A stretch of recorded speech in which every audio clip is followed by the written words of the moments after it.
ಸ್ವಾಮಿ ಅಯ್ಯಪ್ಪನು ಸ್ನಾನ ಮಾಡಿದಂತಹ ಪರಮ ಪವಿತ್ರವಾದಂತಹ ಬಾವಿ ಇದು. ಅಯ್ಯಪ್ಪನ ಆಡಿ ಬೆಳೆದಂತಹ ಮನೆ.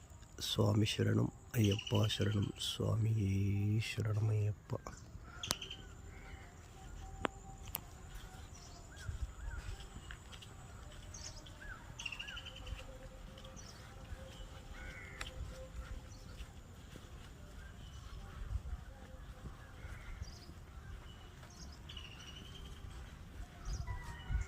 ನೋಡಿ ಸೇತುವೆ ಬಾವಿ. ಸ್ವಾಮಿ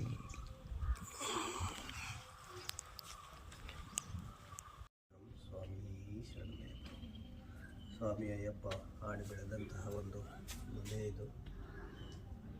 ಇದೇ ಮನೆಯಲ್ಲಿ ಸ್ವಾಮಿ